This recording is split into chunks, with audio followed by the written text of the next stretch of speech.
There's a letter in the Kansas State Historical Society that most researchers walk right past without ever opening. It was written in October of 1901 by a schoolteacher named Edna Morse, a woman who had already been teaching in Osage County for 19 years. The letter is addressed to the county superintendent of schools. It is only 2 pages long. But in those 2 pages, Edna Morse explains, in careful and deliberate language, why she intends to keep teaching from her original curriculum even after being told very clearly to stop. I found that letter by accident. At the time, I was chasing something else entirely. I was tracing the adoption records of standardized textbooks across the Midwest between 1895 and 1910. I wanted to understand why the economic content in American classrooms changed so dramatically in such a short period of time. That question kept pulling me deeper. But the further I went into the state archives, the more obvious it became that the textbooks were not the real story. The teachers were, because the teachers remembered what had been there before, and a few of them wrote it down. What Edna Morse was told to stop teaching was not radical. It was not inflammatory. It was not dangerous by any reasonable definition. It was simply the economic history American school children had been taught for decades, the mechanics of how money was created, the historical relationship between land ownership and poverty, the record of who benefited when currency policy changed, and who paid the price. These were not fringe opinions. They were the curriculum.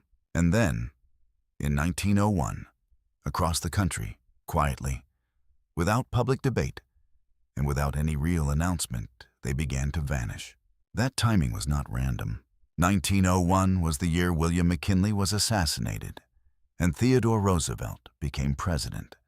It was the year United States Steel was formed as the largest corporation the world had ever seen, capitalized at more than $1 billion, a sum so large it exceeded the annual revenue of the federal government. It was the year the consolidation of industrial and financial power in the United States, something that had been building for decades, reached a kind of completion. And once that happened, the question of what American children should understand about how that consolidation occurred became, for the first time, a question the men who benefited from it had both the motive and the institutional ability to answer.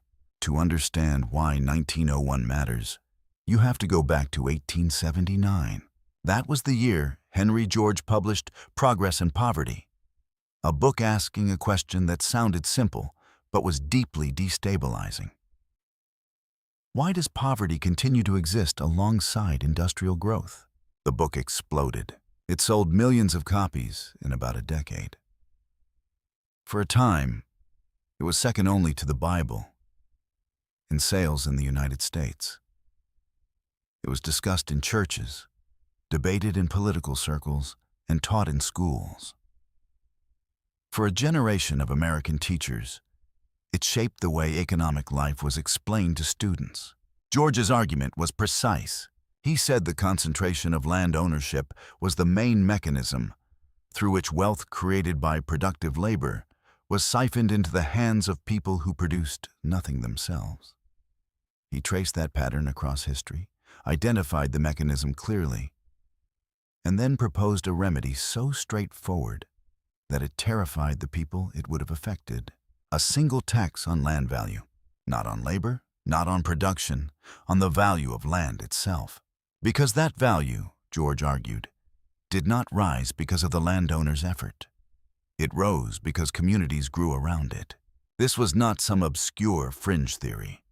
Andrew Carnegie himself once called Progress and Poverty one of the most important books ever written, before later becoming much more careful about saying that out loud. Politicians built careers around its ideas.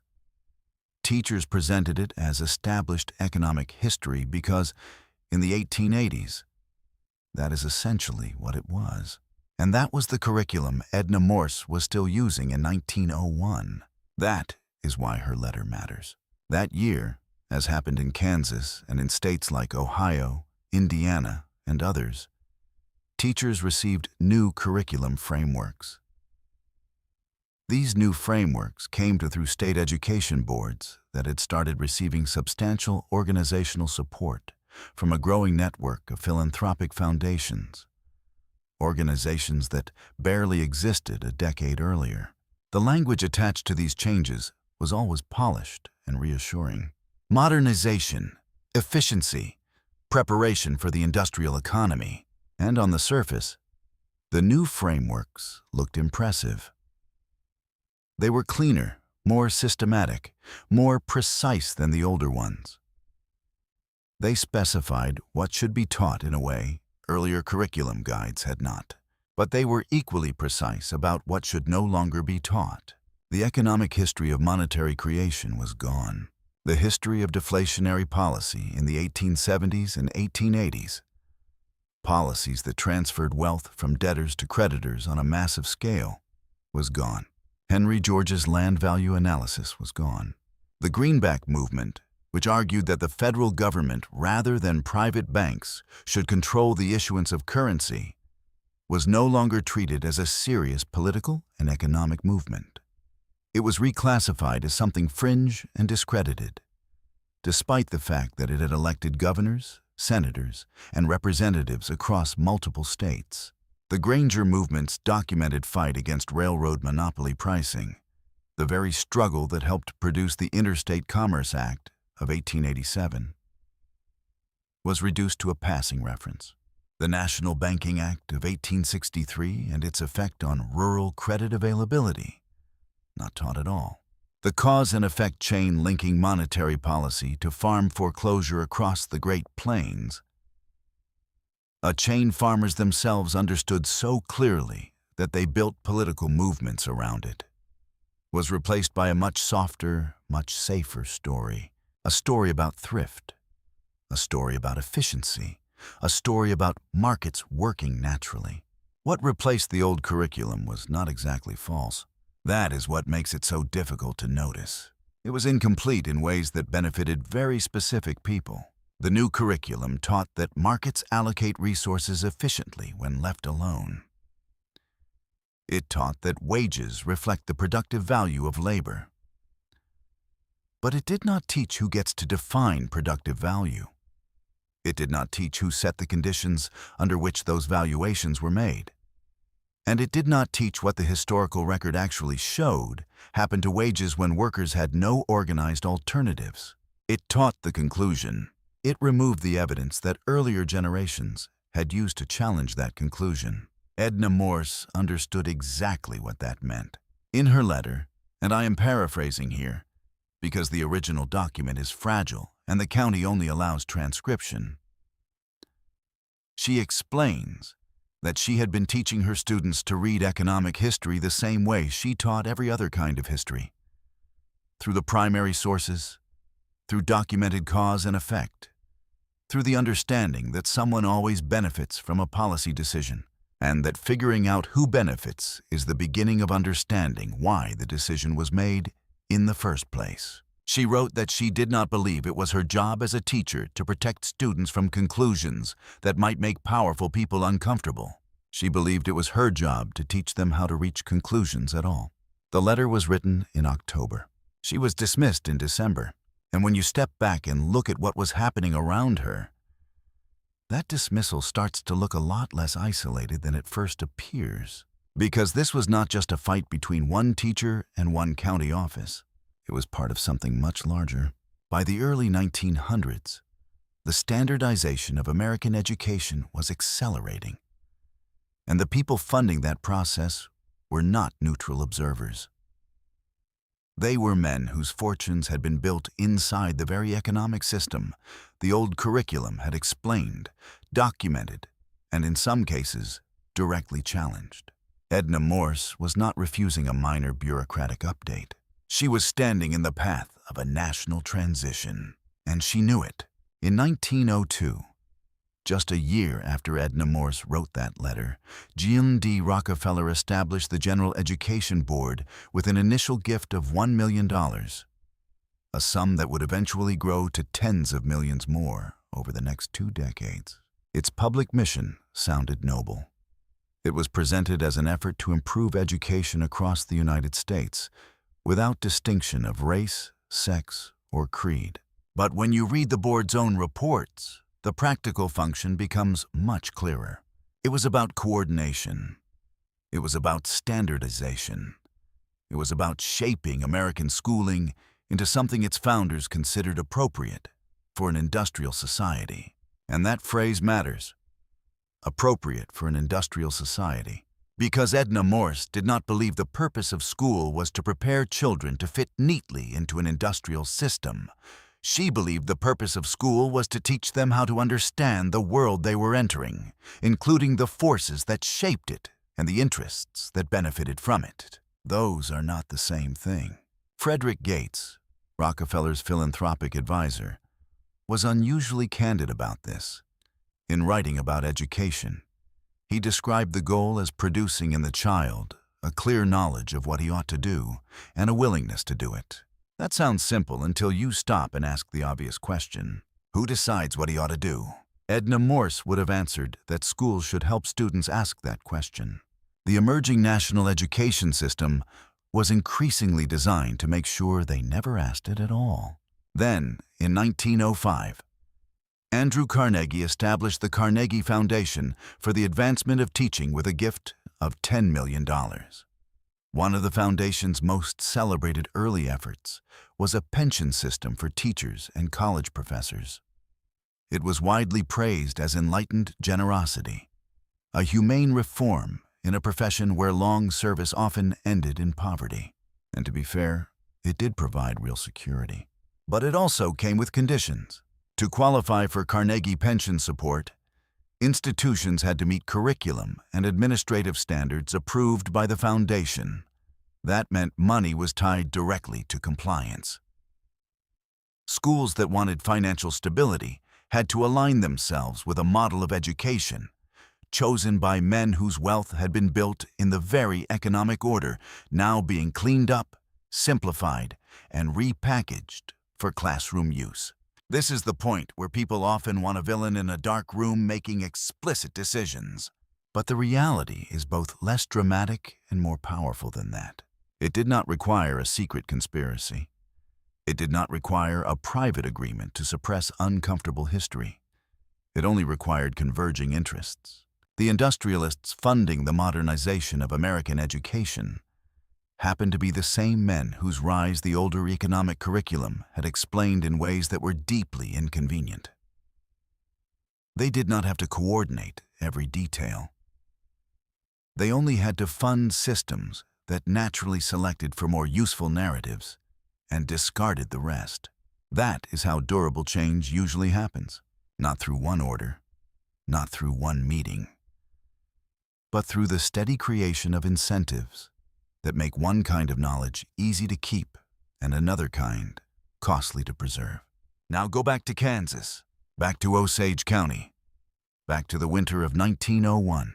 Edna Morse knew exactly who her students were. She had watched them grow up in farming communities that had already been shaped by decades of monetary and credit policy. She had watched families live through deflation, foreclosure, and land loss. She had watched parents lose in a few years what earlier generations had spent a lifetime building. And because she had taught the older economic history, she understood that these events were not random misfortunes. They had mechanisms. They had beneficiaries. They had names attached to them. She also understood something even more important. If her students were never taught that history, then later, when the same patterns appeared in new forms, they would not know what they were looking at. They would have no framework for recognition. They would only have the softer story, the more manageable story, that markets are natural, outcomes are deserved, and poverty is usually the result of personal failure rather than structural decisions made by people with power, influence, and very specific financial interests. That was what she refused to stop teaching. Not an ideology, not a theory built on abstraction. A pattern documented in public records, congressional testimony, court filings, and the correspondence of the very men who shaped policy. She was not teaching rebellion. She was teaching evidence. That detail matters because it changes how you understand what happened to her. She was not dismissed for being reckless. She was dismissed for applying the same evidentiary standard to economic life that she applied to geology, biology, and every other subject she taught. And her students remembered that. That may be the most haunting part of the entire story. Years later, 3 of those students wrote about her. 2 of those letters have been found in county historical collections in Kansas. And what is striking is how similar the descriptions are. They remember a teacher who approached economic questions the same way she approached questions about the natural world. As things that had causes, things that could be studied, things that made sense if you knew where to look. One former student wrote that she was the only teacher he ever had, who made him feel that the world could actually be understood. Not simplified, not softened, not turned into slogans. Understood. And then he says something that is, in its own quiet way, devastating. After she left, the new teacher was perfectly kind and perfectly useless in that specific respect. That sentence tells you almost everything. A system does not need cruel teachers to become intellectually empty. It only needs teachers who have been trained not to follow difficult questions all the way back to their source. The students who sat in Edna Morse's classroom in 1901 were born around the late 1880s. By the time the panic of 1907 hit, they would have been young adults. They would have watched J.P. Morgan step in and perform, in effect, the function of a central bank by coordinating private capital to stop a broader collapse. By 1913, they would have been in their 20s or early 30s when the Federal Reserve Act passed, settling, at least institutionally, the monetary struggle their teacher had been prohibited from discussing openly in the classroom. They would have seen the debates she had tried to preserve become national reality. And whether they understood what they were seeing depended, in part, on whether Edna Morse reached them before December of 1901. That is what makes curriculum battles so consequential. They do not just shape what children know at the moment they are taught. They shape what adults can recognize 20 years later. If you remove the language of mechanism, then when those mechanisms appear again, people feel the effects but cannot describe the cause. They experience outcomes without being able to trace the structure that produced them. They inherit a world they are told is natural, even when it was very clearly designed. And once that kind of forgetting becomes normal, power gets much easier to hide.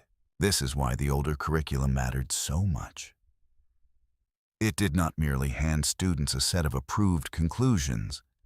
It gave them a way to ask where a policy came from, who it benefited, and what historical pattern it belonged to.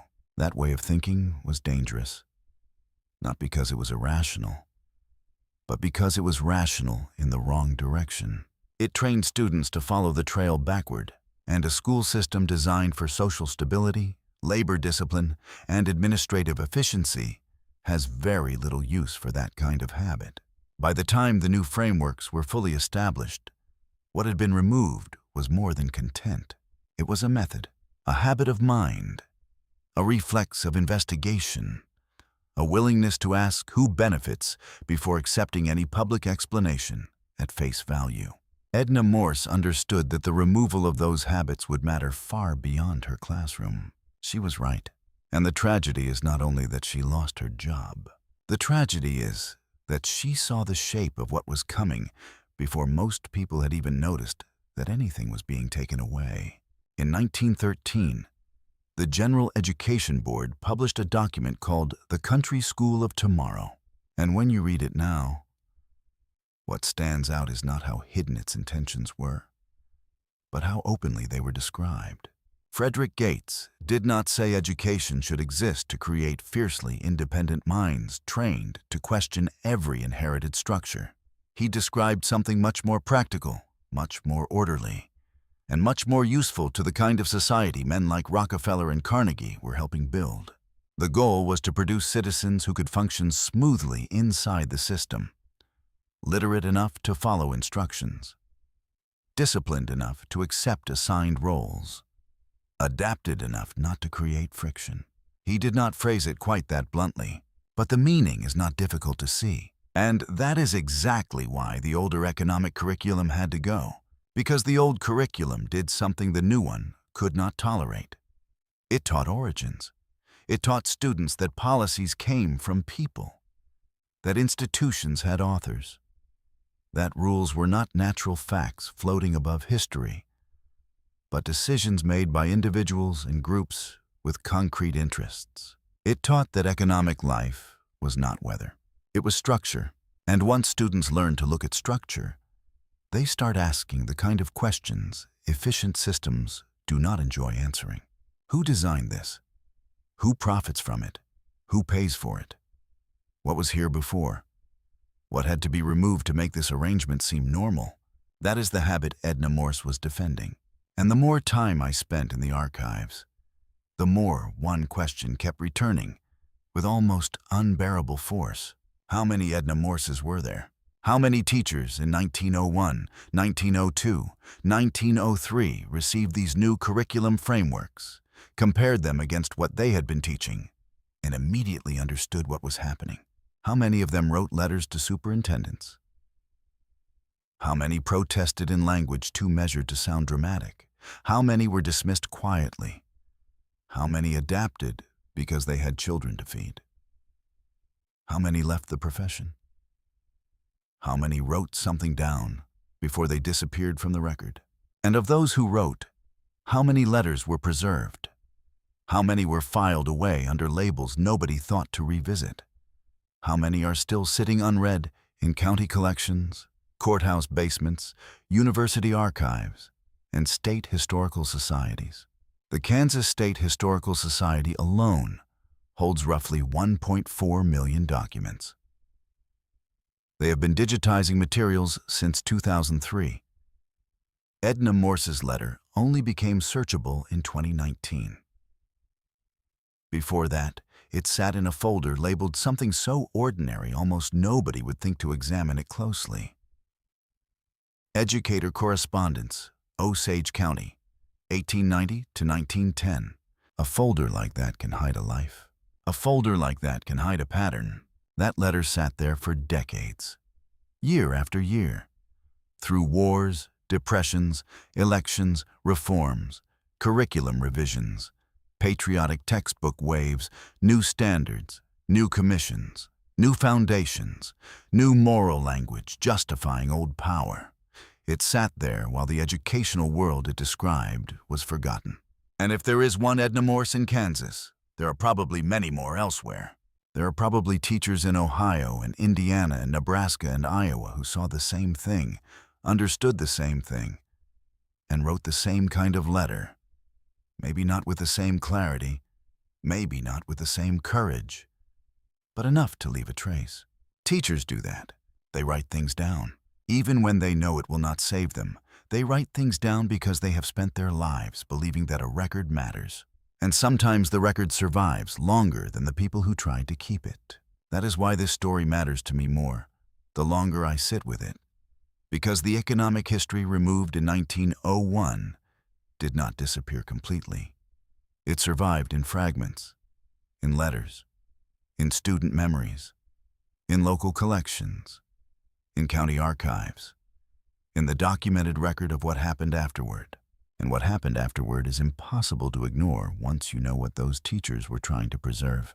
The first decades of the 20th century did not make more sense because Americans forgot how money, land, debt, and policy interacted. They made less sense. Public understanding became cleaner at the exact moment the underlying system became more complex and more centralized. The explanations got simpler, while the machinery got harder to see. That is never an accident. A population can endure almost any structure if it lacks the language to describe what it is living inside. That may be the most important lesson buried in Edna Morse's letter. If you teach people only outcomes and never mechanisms, they can feel injustice without being able to map it. If you teach them individual morality but not institutional design, they will blame themselves for conditions that were engineered. If you teach them efficiency, but not history, they will inherit arrangements created by power and mistake them for nature. And once that happens, memory itself becomes political. Because memory is not just recollection, memory is comparison.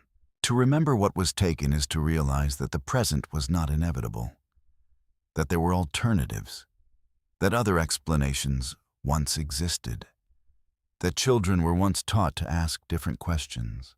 This is why I do not think the last school teacher who taught the original history lost because she was wrong. She lost because what she was right about had become inconvenient. By 1901, the men who had accumulated enough wealth to influence education did not need to censor every archive or burn every text or issue direct commands across the whole country. They only needed to shape the structures that determined what counted as respectable knowledge. That is a much more stable form of control. You do not have to erase the old material completely. You only have to make it difficult to find, difficult to teach, difficult to fund, difficult to defend, difficult to remember. Eventually, people stop noticing that anything is missing. That may be the most unsettling part of all this. Not that something was removed, but that the removal worked so well that later generations forgot there had even been a removal in the first place. They inherited a thinner account of how the world works and mistook it for the full one. And because the older economic curriculum survived mostly in scattered traces, its disappearance never became a national scandal. There was no single moment dramatic enough to enter public memory. No one day when school children were told, "From now on, you will not learn who benefits." It happened the way durable historical changes often happen. Gradually, bureaucratically, politely, under the language of progress, modernization, efficiency, professionalization, standards. Words like that can hide almost anything. Somewhere, in some folder no one has checked in half a century, another teacher may still be trying to finish the lessons she was told to stop giving. That is not a metaphor. That is probably literally true.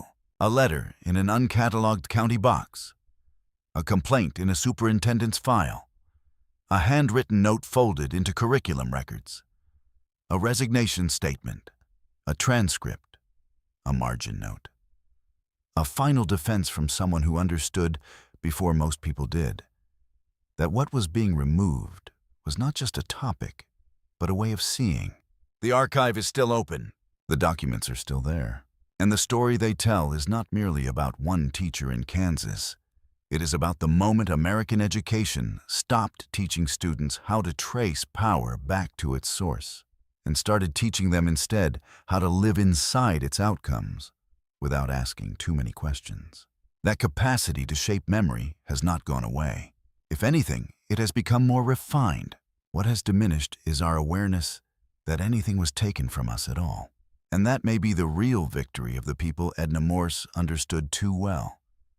Not that they won the argument, but that they taught later generations to forget there had ever been one.